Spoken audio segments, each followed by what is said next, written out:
Bonjour, bonjour à toutes, bonjour à tous, bonjour à toutes les mutantes, à tous les mutants débutants, les mutants mutins, les marins marrants, les marins mutés, les lutins lutants, les lutteurs fatigués, les elfes en cape, les fées lines en string, les fées troublants, les troubles fêtes, les moutons noirs, les starseeds, les walkings, les galactiques infiltrés, les animaux domestiques, bref.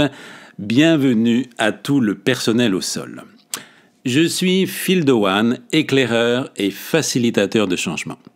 Ma mission, la communication inspirée et inspirante, a pris chez moi la forme de l'écriture, et plus précisément ici, de l'écriture parlée et de l'écriture contée. Une voix d'outre-espace m'a lancé un jour « Phil, littérature ». Littérature ? J'ai donc lu mes ratures, je les ai corrigées, recopiées au propre et au figuré, et je m'en vais vous narrer la version corrigée de ce roman dont votre serviteur est l'auteur, 2027, La Révélation. Je vous ai déjà conté le premier chapitre, mais si vous ne l'avez pas encore écouté, je vous invite à stopper cette vidéo et à aller voir la précédente où vous pourrez écouter le début de l'aventure et revenir ensuite ici. Pour les autres qui avaient écouté et apprécié ce premier chapitre, vos nombreux commentaires enthousiastes et pouces en l'air m'ont convaincu de vous conter la suite jusqu'au bout. Et peut-être même plus loin que le bout du bout, puisqu'il n'y a pas qu'une seule ligne de temps à explorer. Je n'en dirai pas plus pour l'instant. Petit rappel de l'épisode précédent. Après une année de détention sans aucun contact avec l'extérieur, Thomas Broder sort de prison. Il est pris en stop par Cédric, un jeune asiatique un peu bizarre, au volant d'une 2 chevaux Citroën repeinte en noir. Les facultés télépathiques de Cédric troublent tellement Thomas qu'il lui demande de s'arrêter sur une aire de parking de l'autoroute. Cédric lui propose alors d'enjamber les barbelés et de faire une petite marche dans le champ d'à côté. Je vais donc me chapeauter de ma casquette de conteur et invisible et de vous faire bénéficier gratuitement et en primeur de ce livre audio raconté chapitre par chapitre afin de vous émoustiller les neurones dans le grand champ de conscience de nos imaginaires confondus.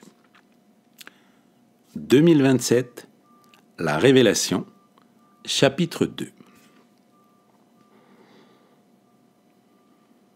Je m'accroupis pour renouer les lacets de mes chaussures de sport, cantiner fièrement dans le monastère inversé dont je venais de m'absoudre. À défaut de pouvoir se promener pieds nus sur une plage de sable fin, arpenter l'asphalte urbain, même chaussé de toile et de caoutchouc est souvent la meilleure façon de calmer le brouhaha du mental inférieur. Vous savez, ce petit vélo des pensées négatives qui tourne en rond dans la tête, qui dit « j'aurais dû faire ci, il faudrait que je fasse ça ». Ce mental inférieur insidieux qui ne prend sa place que dans le passé qui n'existe plus, ou dans le futur qui n'existe pas encore, jamais dans l'instant présent, pourtant libérateur. J'étais bien placé pour le savoir. Les promenades dans les cours carrés des prisons sont obligatoires, en tout cas au moins une promenade dans chaque journée. Le règlement intérieur des maisons d'arrêt est très strict sur ce point. Mais je n'étais plus dans une cour de promenade. Je n'étais plus un détenu, avec pour seule identité un numéro d'écrou. J'étais libre.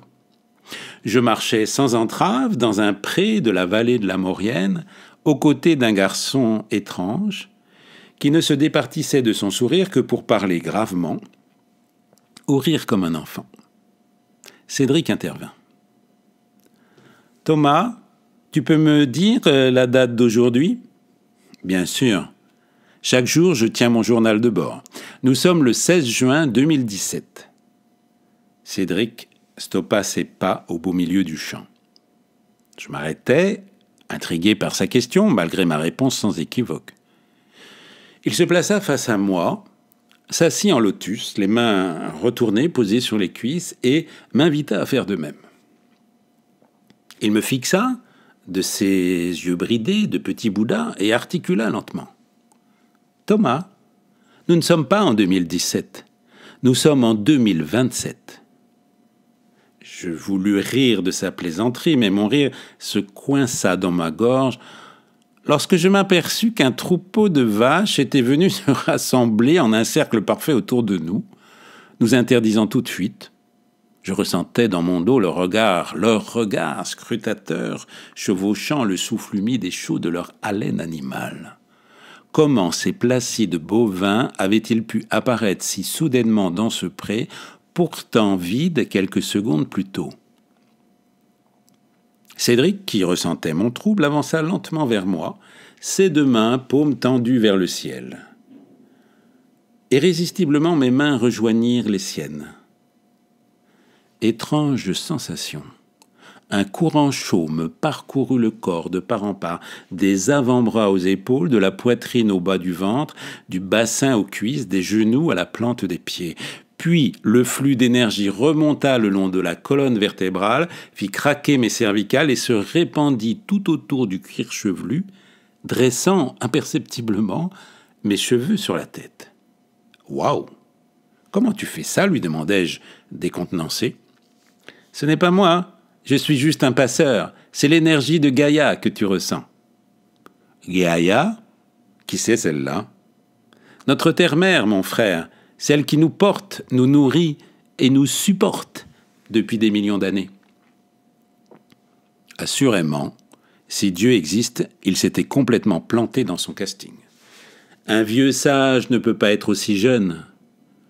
Pour Cédric, personnage principal de l'histoire que je vous narre, les cheveux gris, la barbe blanche ou le crâne rasé comme un bonze auraient été plus appropriés.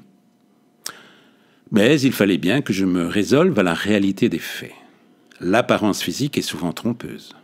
« Je sais, Thomas, que ton séjour en prison n'a rien à voir avec une soi-disant faute que tu aurais commise, » lança-t-il sûr de lui. C'en était trop pour ma petite tête. Je retirai mes mains brusquement. « Mais comment tu sais ça? Comment tu peux savoir ?» lui lançai-je, désemparé. « Peu importe comment ou pourquoi, je le sais, c'est tout. »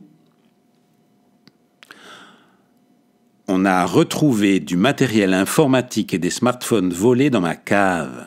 Je ne savais pas ce qu'il y avait dans ces foutues caisses. C'était juste pour rendre service à un ami, Abdel, le fils adoptif de Véronique. Je sais. Il m'avait dit qu'il déménageait et que son nouvel appartement n'était pas prêt. Il m'avait demandé si je pouvais lui prêter ma cave pour entreposer ses affaires. Moi qui ne sais pas dire non, j'ai dit oui. Un oui qui m'a coûté très cher. Je sais. Dans la loi française, recel égale vol. Ils étaient nombreux dans ce trafic. Je ne les connaissais pas, sauf Abdel. Les juges ont décidé qu'il s'agissait d'une association de malfaiteurs. Ce qui fait que j'ai été jugé coupable non pas juste pour ce qu'il y avait dans ma cave, mais pour l'ensemble du matériel volé par plus d'une douzaine de lascars.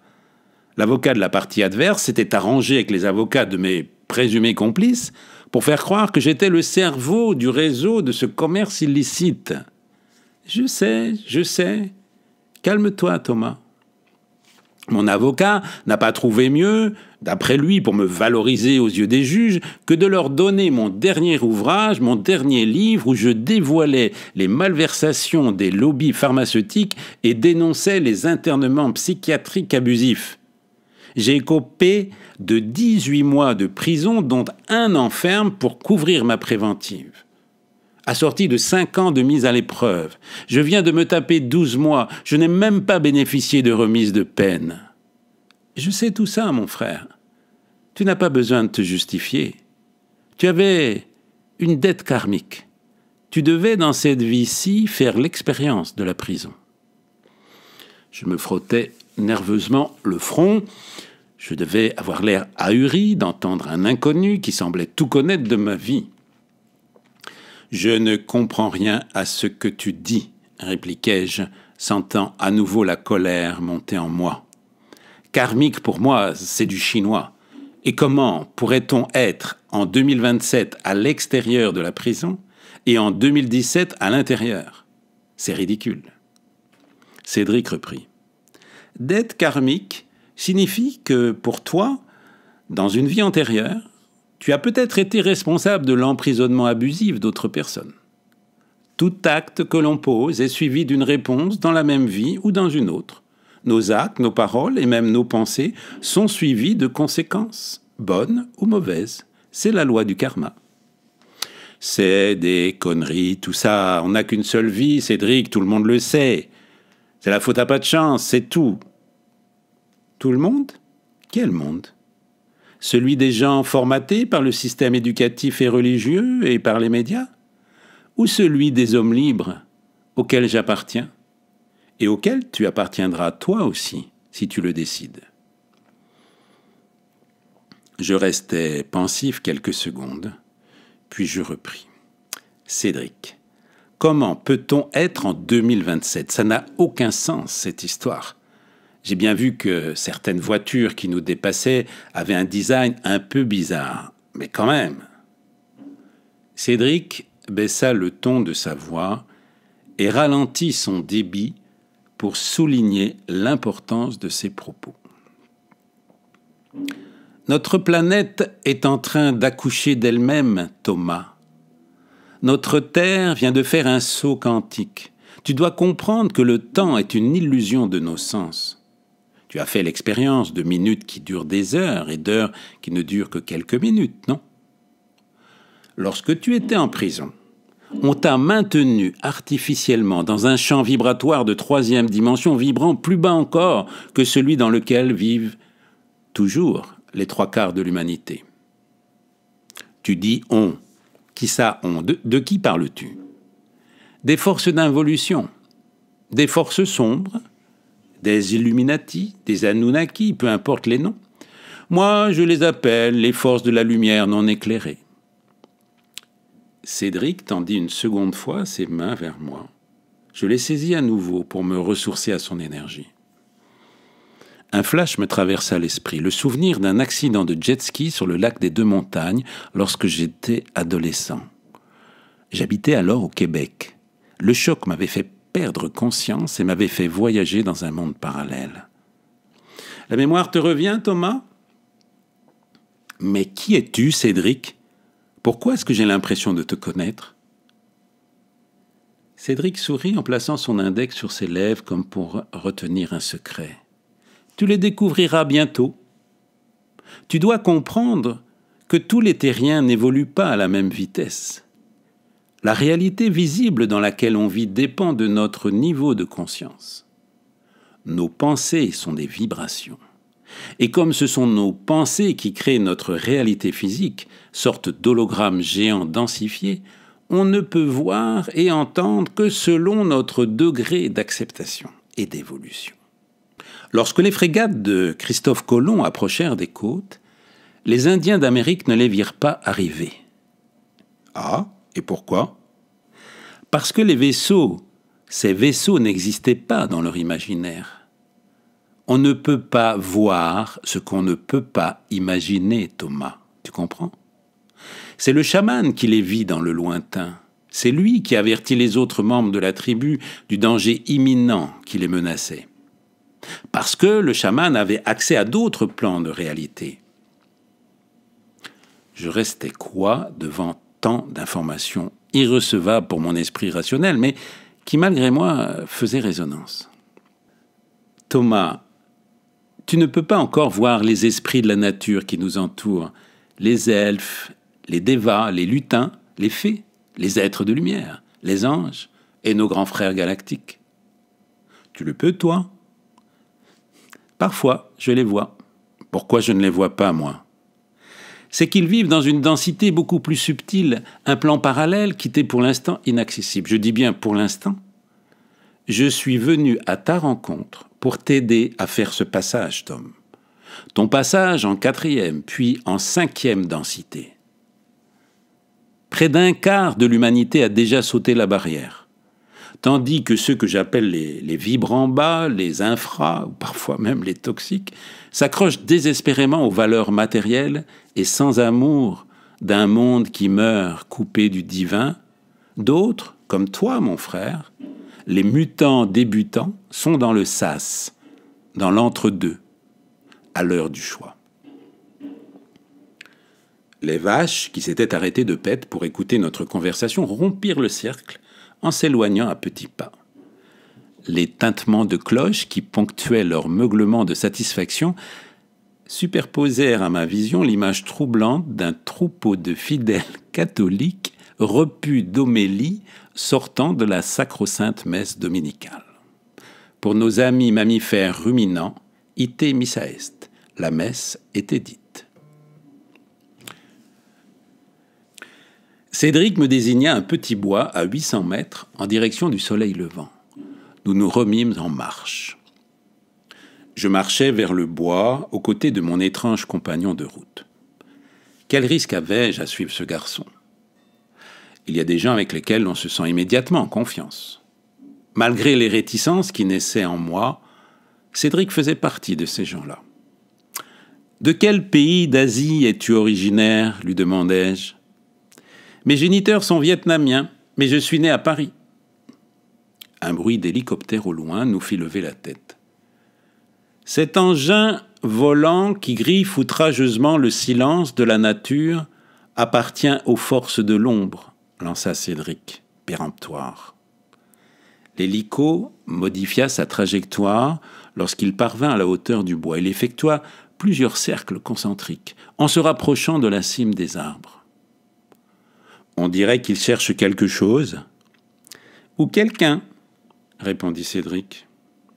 Puis, désignant plus haut dans le ciel de longues traînées blanches nuageuses qui se croisaient à la verticale du bois, il pointa son index. « Sais-tu ce que c'est ?»« Oui, c'est de la vapeur d'eau, expulsée des soutes des avions.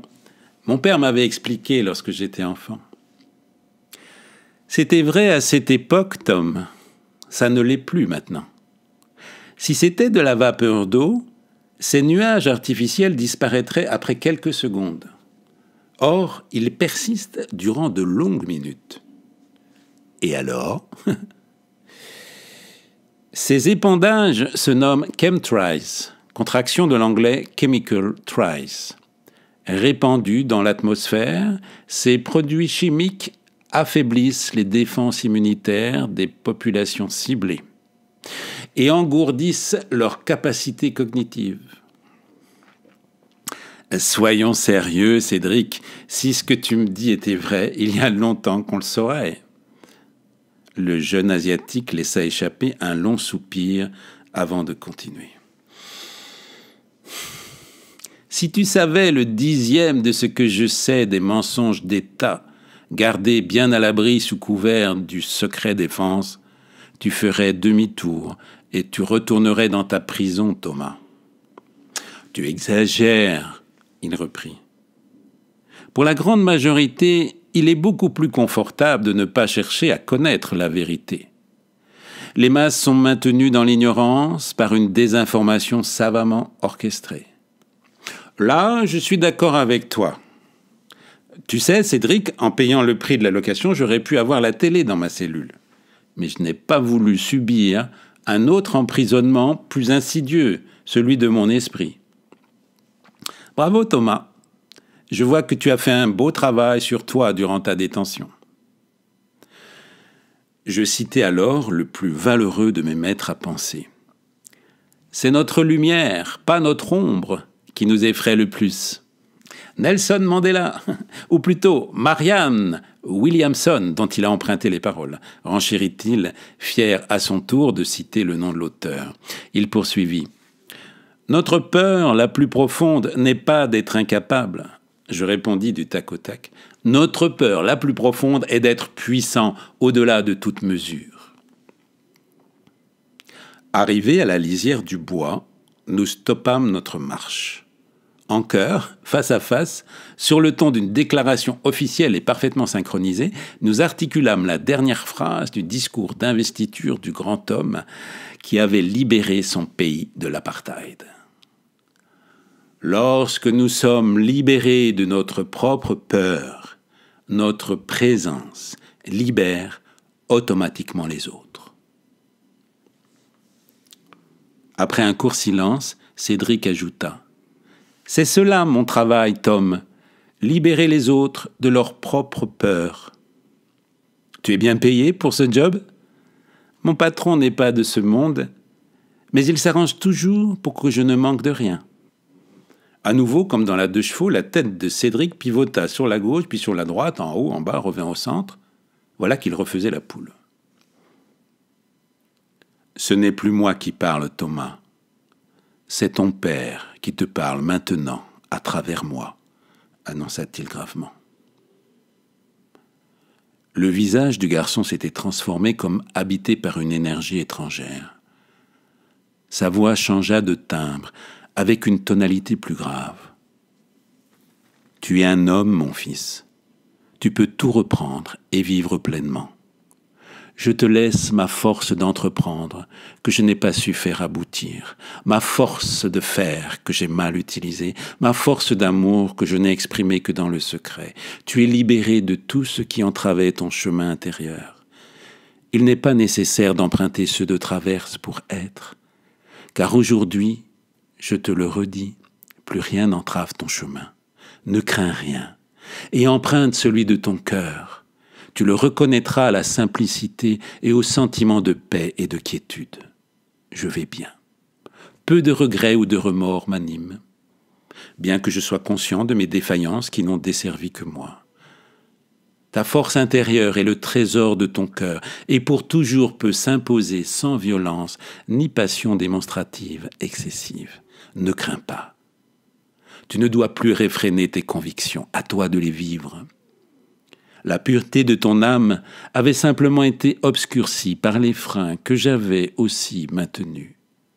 Tu es libre, mon fils, va, et n'oublie pas que ta prière appellera toujours mon amour. » La tête de Cédric dodelina de droite et de gauche, son visage reprit sa physionomie habituelle. Il ouvrit les yeux lentement, en clignant des paupières. Des larmes coulèrent sur mes joues, des larmes de joie. Cédric m'ouvrit à nouveau ses bras. Nous restâmes enlacés en silence pendant un temps que je ne saurais mesurer.